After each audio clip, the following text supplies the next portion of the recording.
Peristiwa terbelahnya bulan adalah salah satu di antara mukjizat Rasulullah sallallahu alaihi wasallam. Mukjizat ini adalah jawaban atas tantangan orang-orang kafir Quraisy. Bagaimana peristiwa ini bisa terjadi? Simak kisah selengkapnya dalam video berikut ini.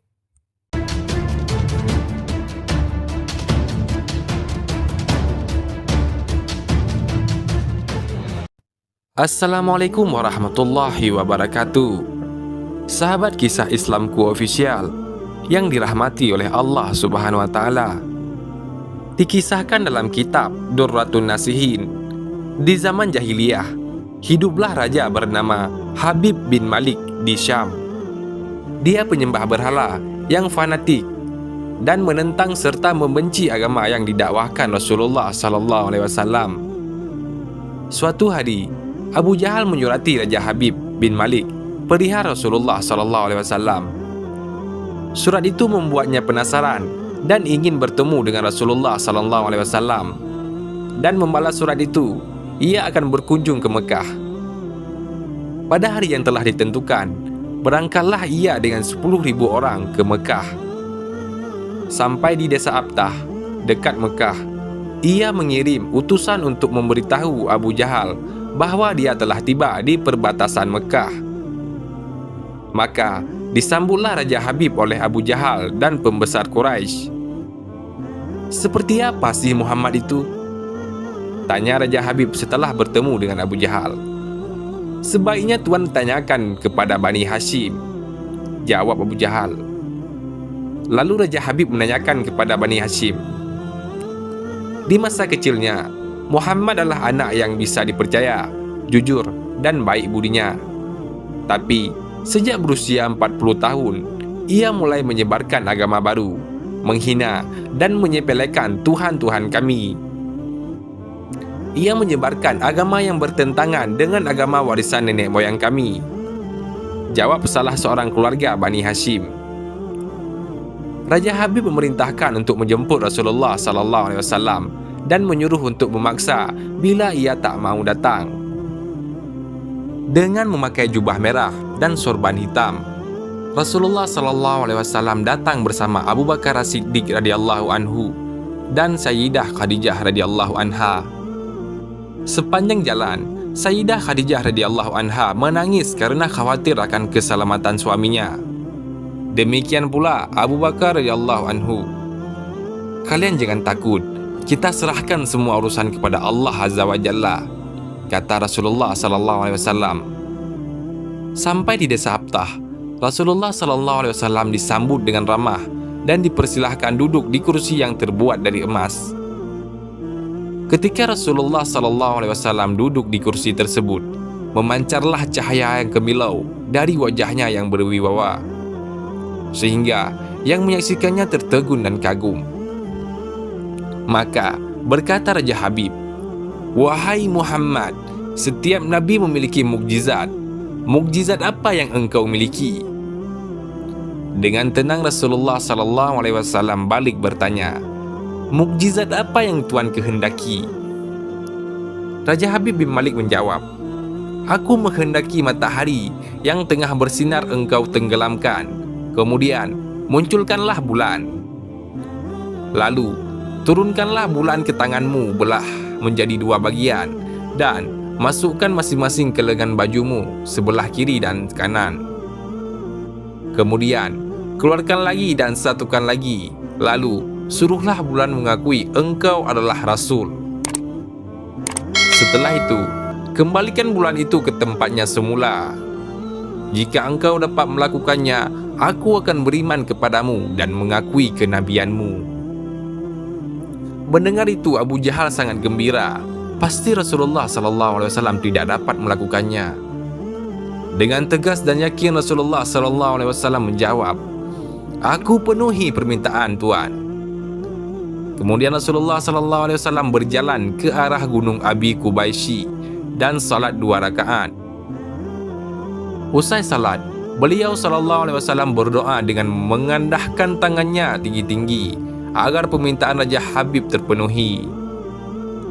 Seketika itu, tanpa diketahui oleh siapapun juga, turunlah 12.000 malaikat. Maka berkatalah malaikat, "Wahai Rasulullah, Allah menyampaikan salam kepadamu." Allah berfirman, "Wahai kekasihku, janganlah engkau takut dan ragu. Sesungguhnya aku senantiasa bersamamu. Aku telah menetapkan keputusanku sejak zaman azali." Tentang permintaan Habib bin Malik, "Pergilah engkau kepadanya untuk membuktikan kerasulanmu.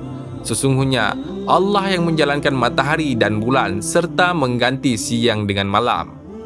Habib bin Malik mempunyai seorang putri cacat, tidak punya kaki dan tangan serta buta.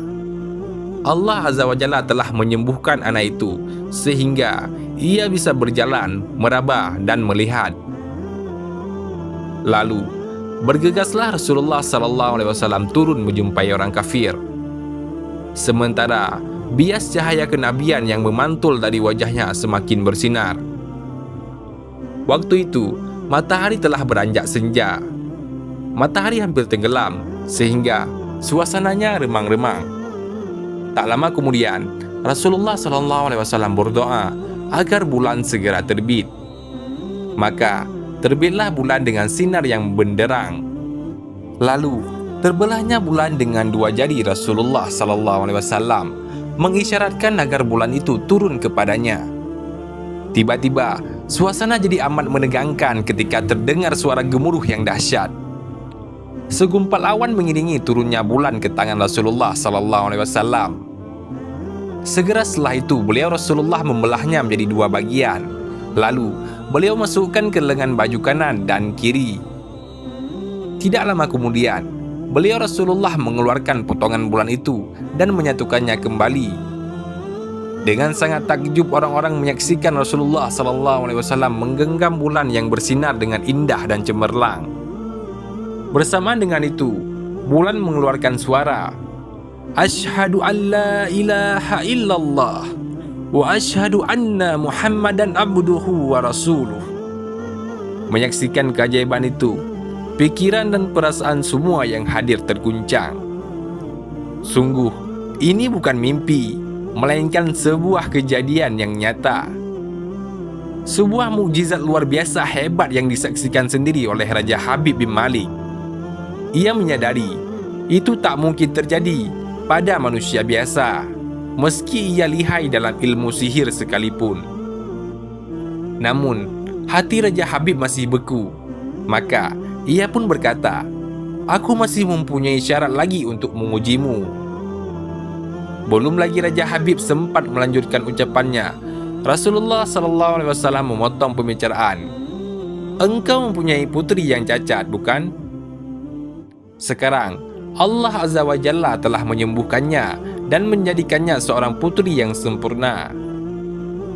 Raja Habib pun terkejut karena tidak ada siapapun yang tahu penyakit anaknya itu, yaitu lumpuh dan matanya buta, kecuali orang-orang istana dan mereka yang dekat dengannya saja. Mendengar itu, betapa gembiranya hati Raja Habib. Spontan ia pun berdiri dan berseru, "Hai penduduk Mekah, kalian yang telah beriman jangan kembali kafir, karena tidak ada lagi yang perlu diragukan. Ketahuilah, sesungguhnya aku bersaksi, tiada Tuhan selain Allah dan tiada sekutu baginya. Dan aku bersaksi, sesungguhnya Muhammad adalah utusan dan hambanya."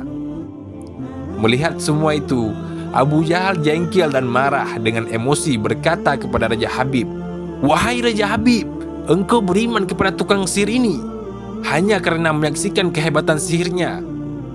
Namun, Raja Habib tidak menghiraukannya dan berkemas untuk pulang. Sampai di pintu gerbang istana, putrinya yang sudah sempurna menyambutnya sambil mengucapkan dua kalimat syahadat. Tentu saja Raja Habib terkejut. "Wahai putriku, dari mana kamu mengetahui ucapan itu? Siapa yang mengajarimu?" "Aku bermimpi didatangi seorang lelaki tampan rupawan yang memberitahu ayah telah memeluk Islam. Dia juga berkata, jika aku menjadi muslimah, anggota tubuhku akan lengkap. Tentu saja aku mau. Kemudian aku mengucapkan dua kalimat syahadat," jawab sang putri. Maka keseketika itu juga Raja Habib pun bersujudlah sebagai tanda syukur kepada Allah Azza wa Jalla. Demikianlah kisah mukjizat Nabi Muhammad SAW ketika membelah bulan. Sebagai seorang Muslim, sudah sepatutnya untuk mengetahui kisah Rasulullah, serta menjadi pembelajaran untuk selalu menjadi seorang Muslim yang taat. Mohon maaf bila terjadi kesalahan pengucapan dalam video ini. Wallahu a'lam bishawab. Assalamualaikum warahmatullahi wabarakatuh.